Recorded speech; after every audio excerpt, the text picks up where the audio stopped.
Mapagpalang araw po sa lahat. Nais ko lamang ibahagi ang karanasan kong ito bilang parte ng isang paranormal investigation team. Magdadalawang taon na ako sa team namin at ako ang nagsisilbing cameraman at taga-record ng aming nakakalap. At sa loob ng 2 taong kong pagsama sa team, marami akong natutunan at karanasan na napagdaanan. Pero matapos naming sumubok sa isang pinakamatinding adventure sa pagtuklas ng misteryo sa isang liblib na lugar ng probinsya, masasabi kong yun na yata ang karanasan na hindi ko malilimutan sa tanang buhay ko. Itago niyo na lang po ako sa pangalang Domingo. 22 anyos ako nung mangyari ang karanasan kong ito. Taong 2015. Sa sobrang kagalakan ng mga kasama ko na muling tumuklas at makipag-usap sa mga ligaw na kaluluwa, kaya nagpursige silang alamin ang tungkol sa misteryong bumabalot sa lumang simbahan sa isang tuktok ng Borol, kung saan may malawak na ilog sa likurang bahagi nito. At doon naman natagpuan noon ng isang driver ang bangkay na katawan ng isang dalagita na nakalubog sa malalim na parte ng ilog, na ayon pa sa pagsusuri ay nakaranas umano ng matinding pang-aabuso. Ang nasabing simbahan ay ilang taon nang hindi ginagamit o nagmimisa dahil sa kababalagang nararanasan ng mga taga roon. Dahil maging ang mismong pari raw ay hindi kayang tumagal sa nasabing simbahan. Pero ang malaking katanungan namin ay kung bakit sa simbahan may nagpaparamdam kung sa mismong ilog naman natagpuan ang bangkay ng dalagita. Kaya yun ang kailangan naming lutasin sa pagpunta sa nasabing lugar. At hindi naging madali ang pagpunta namin doon dahil parang sinadyang ilayo sa kabiasnan ang lokasyon nito, na kung hindi dahil sa nakalap naming impormasyon ay tiyak na maliligaw kami at aabutin ng matagal bago ito matagpuan. Sa bungad pa lang ng baryo, masasabi ko nang may kakaibang nangyayari sa lugar. Masyado kasing tahimik gayong mag-aalas 2 pa lang ng hapon noon. Nakasara ang bawat bintana at pintuan ng mga kabahayang nadaraanan namin. Gusto sanang magtanong ng nagsisilbi naming team leader na si Sir pero pinigilan ito ni Ate Maris, na siyang nagsisilbi namang psychic medium o spiritual communicator, na may kakayang makipag-usap o makakita ng ligaw na kaluluwa sa amin. Nagbigay ito ng payo na hindi raw namin kailangan pang makipag-usap sa mga taga-baryo, dahil kapag nalaman daw ng mga ito ang gagawin namin, malamang daw ay ipagtatabuyan kami. Kaya tuloy-tuloy lang ang aming naging biyahe noon, sakay ng minivan na service ng team. May nadadaanan kaming naglalakad at makikita sa mukha nila ang pagtataka. Pero wala silang ibang ginawa kung hindi ang sundan lang ng tanaw ang sasakyan namin. Nang makarating kami sa duluhan ng baryo kung saan matatagpuan ang Borol, wala na kaming pagpipilian pa noon kundi ang maglakad paakyat. Pero hindi pa kami nakakapagsimula ay may napansin kaming matandang lalaki na pangos na dumating. Nakasimpleng kasuotan lang ito na pangbukid at may suot din itong sombrero. Pero sa sukbit nitong bolo kami napatingin nang hindi nito inaalis ang kamay sa hawakan noon. May kasama pa itong sumusunod dito at saka kami nagkatinginan ng mga kasama ko nang makita namin ito na siyang nadaanan namin sa entrada ng baryo. Wala pang may nagsasalita sa amin ay nagpakilala na ang matanda sa seryoso at mariing tono. Ako ang nagsisilbing presidente rito. Sino kaya? At anong pakay ng pagpunta nyo rito? Hindi nyo ba alam na ipinagbabawal ang lugar na ito sa mga tagalabas? Iyan ang mga katagang sinabi ng matanda. At At kita rin sa anyo nito na seryoso ito. Hinarap naman ito ng leader namin para magpaliwanag. Kaya para hindi kami mapaghinalaan, nagpanggap kaming mga hiker at nagkataong napadaan lang sa lugar nila. Pero bakas pa rin sa anyo ng matanda na hindi ito kumbinsido. Kaya nagbigay na lamang ito ng babala sa amin bago pa man kami tumuloy. Hahayaan ko na kayong umakyat ng bundok. Pero wag na wag kayong magkakamaling pumunta sa burol na yon. At kapag napadaan kayo roon, pakiusap lang. Wag na kayong magtatagal o magpapalipas pa ng gabi. Paalala pa ng matanda bago nito inakay ang kasama paalis. Muli kaming nagkatinginan noon. Dahil kumpirmadong may kababalaghangang nangyayari sa tuktok ng burol. At sa hindi malamang dahilan, hindi na iwasang panindigan ako ng kalamnan nang dumampo ang malamig na hangin sa bato ko. Kita rin sa anyo ng mga kasama ko ang pag-aalala. Bagamat sa pamamagitan ng field reporter ng team na si Bobby, sandaling nawala ang tensyon dahil sa pagbibiro nito. Pero kahit na may pag-aalinlangan, tumuloy pa rin kaming apat. Mabuti na lang at nagkasya sa dala naming traveling bag at suitcase ang mga equipment na kailangan namin. Kaya walang nahalata ang matanda. Habang paakyat kami noon, inilabas ko na rin ang kamera ko at nagsimula ng mag-record habang nagsasalita si Bobby sa maliit nitong mikropono. Nang marating namin ang tuktok ng burol, sari-sari ang naramdaman namin noon. Magkahalong paghanga at kilabot. Dahil nang maratnan namin ang nasabing abandonadong simbahan, naroon ang pakiramdam na bumalik kami sa sinaunang panahon. May mga lampara sa bawat haligi noon at pathway na gawa sa batong pinagdikit-dikit. Nagmukha rin iyong maliit na katedral. Bagamat naiiba ang disenyo, habang ang nagsisilbing dalawang pinto nito ay gawa sa purong puno ng nara. Ang ikinadismaya lang namin nang malamang nakakandado iyon. At wala namang may maglakas ng loob sa amin na sirain ang kandado noon. Kaya inikot namin ang maliit na simbahan. Saka namin natagpuan ang maliit na bahay na karugtong nito. Nang silipin namin mula sa salabing bintana ang loob noon, makikita ang sira-sirang gamit at agyo roon.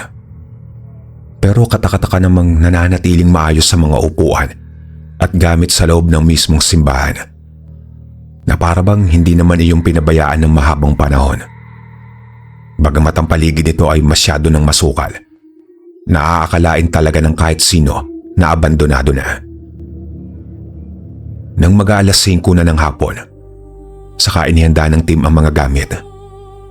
Nagawang mabuksan ni Sir Earl ang pinto sa likod bahay dahil hindi naman daw pala iyon nakalaka. At doon namin nadiskubre ang pinto na kumukonekta sa loob ng simbahan. Pero nang akmang bubuksan na ni Bobby ang pinto papasok ng simbahan, bigla itong pinigilan ni Ate Maris. Hindi rin namin inaasahan ang pagtunog ng maliit na bell na lagi nitong daladala. Indikasyon na may naiibang enerhiya na nasa paligid namin. Hindi na namin kailangan pang gumamit ng REM pad o motion sensor noon. Bago rin kami tumuloy, time team muna kami nagdasal. Pero mukhang sa unang pagtapak pa lang namin doon, hindi kami kailanman naging imbitado. Dahil lang tuluyang kaming makapasok sa loob ng simbahan, bigla na lang nagsitayuan ng mga balahibok sa katawan. Nanginig din ang mga kamay ko dahil lang kung bakit muntik ko nang mabitawan ang hawak kong kamera. Hanggang sa magyaya na lang bigla si Ate Maris na lumabas muna kami matapos nilang ikabit ang recording at kamera sa isang sulok ng simbahan. Pagkalabas namin, mabilis na humingi ng tubig si Ate Maris noon. Sobrang bigat daw ng presensya at baka raw hindi niya kayanin. Kaya nag-aalalang kinausap ito ni Sir Earl kung tutuloy pa ba kami. Pero bigla na lang nitong sinabi na puntahan daw namin ang ilog kung saan nakita ang katawan ng isang dalagita. Gusto niya raw nung patunayan kung may kinalaman nga talaga ito sa mabigat na enerhiyang nararamdaman namin sa loob ng simbahan. At kahit may pag-aalinlangan, ay tumuloy kami. Pero hindi pa kami nakakalayo sa simbahan. Naroon na ang pakiramdam na parang may lihim na nagmamasid sa amin. Pero para sa recording, kaya kailangan ko magpahuli. Nang bigla kong nilapitan ni Ate Maris at binulungan. Huwag ka magpapa-apekto, Dom. Kung hindi ko kakayanin, aalis din tayo agad. Nang marinig ko yun, lalong bumigat ang bawat paghakbang ko. Pero hindi ko ipinahalatang kinakabahan ako sa maaaring mangyari. Kaya nang marating namin ang nasabing ilog, halata sa anyo ni Ate Maris ang pagkadismaya. Wala raw siyang nararamdaman o napapansin kahit ano sa paligid ng ilog. Kahit na nung nilubog niya mismo ang mga kamay at paa niya roon, wala raw. At may hinala siyang walang kinalaman ang namatay na dalagita sa presensyang nararamdaman sa loob ng simbahan. Kaya matapos ng taimtim na dasal sa pangalawang pagkakataon, muli kaming bumalik sa simbahan. Pero pagbalik namin, halos mamutla kami sa aming nasaksihan dahil bigla na lang dumilim ang paligid. Naaakalain mo mag-aalas 8 na ng gabi noon, samantalang mag-aalas 6 pa lang nang umalis kami. Ang higit na ikinagulat namin ay nang madatnan naming nakabukas ang dalawang pinto ng simbahan. Wala ng kandado, habang ang mga lampara sa paligid ay kusa na ring sumindi. Sa pagkakalang may ibang tao roon, kinabahan ako sa maaaring mangyari. Pero naghintay kami ng matagal at wala namang nagpakita sa amin. At kahit may pag-aatubili, maingat at magkakasama kaming pumasok sa loob ng simbahan gamit na ang dalawang pinto sa harapan. Wala kaming ibang napansin dahil maging ang iniwan naming gamit doon ay wala man lang naging reaksyon. Ayon pa kay Ate Maris, nagbago raw ng direksyon ang enerhiyang naramdaman niya ng hapong yon. Pero naroon pa rin ang bigat dahil maging kaming tatlo na lalaki sa team ay ramdam ang kakaibang lamig na bumabalot sa paligid. Hanggang sa hindi namin inaasahan ang pagsindi ng mga kandila na malapit ng matunaw na nasa bawat gilid ng altar. Kusa iyong sumindi na siyang nagpatalon sa aming dalawa ni Bobby. Sanay na kami sa ganong senaryo pero sa pagkakataong yon, mas matindi pa pala ang aming mararanasan. Dahil matapos sumindi ang mga kandila, mabilis namang sumara ng mag-isa ang dalawang pintuan sa harapan. Halos magsumiksik si Bobby kay Sir Earl noon. Hindi lang yun. Bigla na lang kasing tumili at napasigaw si Ate Maris na nooy nakatingin lang sa harap ng altar.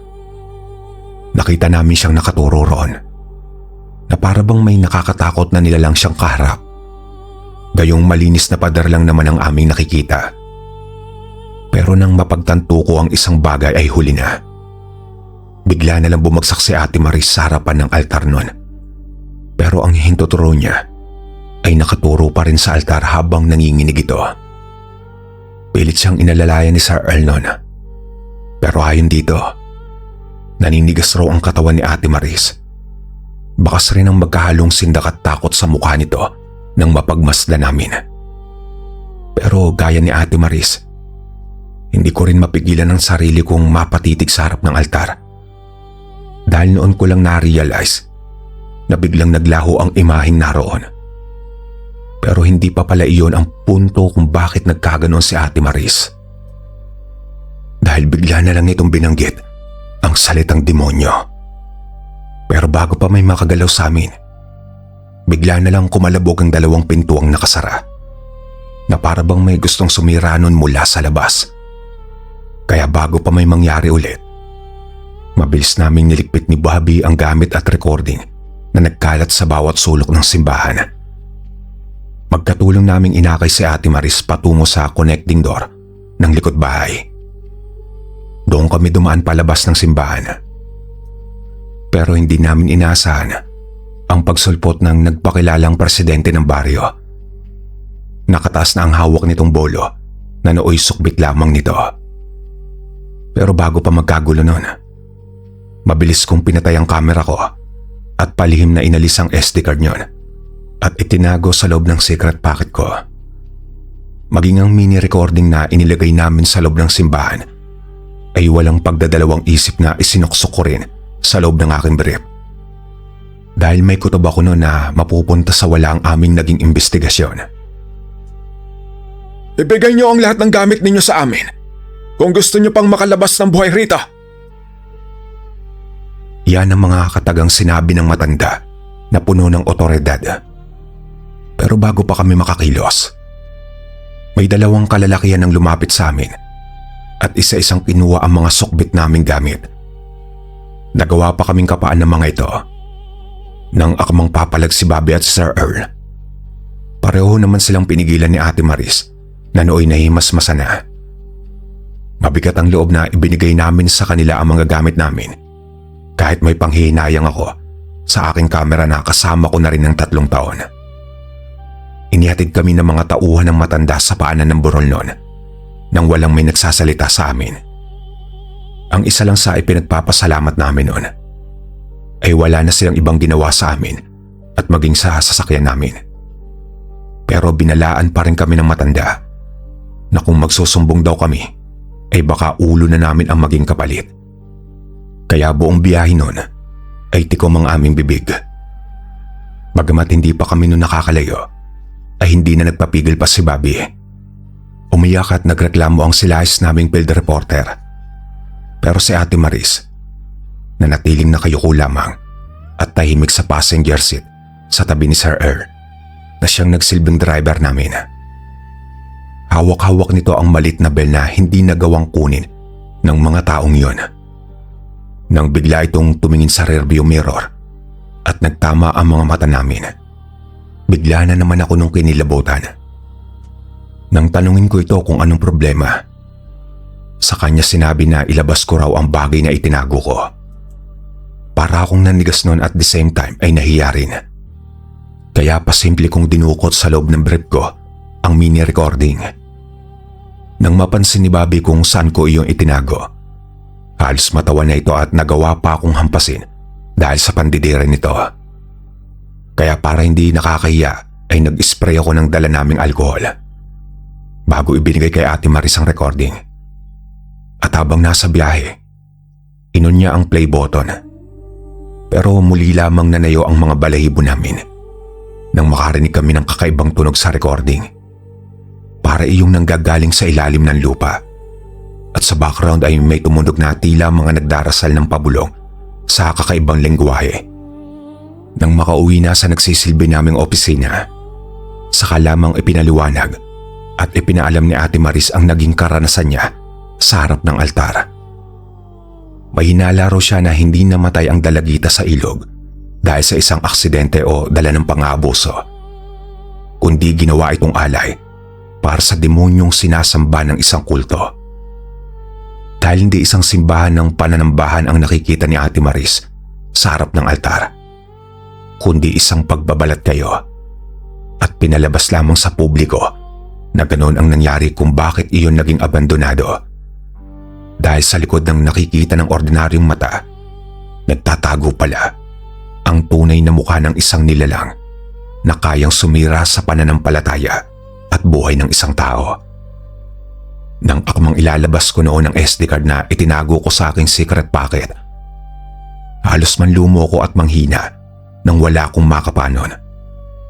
Saka ipinaalam sa amin ni Ate Maris na hindi na raw namin kailangan pang ipaalam o ibalita ang tungkol sa aming naging karanasan para na rin sa aming kaligtasan.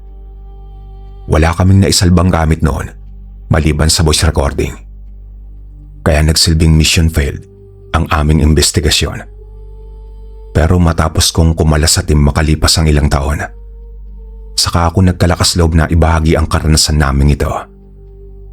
Nang binalikan namin noon ang naturang baryo, pagkalipas ng 1 taon lamang, tuluyan na itong naging abandonado at maging ang simbahan sa tuktok ng burol ay tuluyan ng nawasak sa hindi malamang dahilan na mukhang wala nang may gustong manirahan pa rito.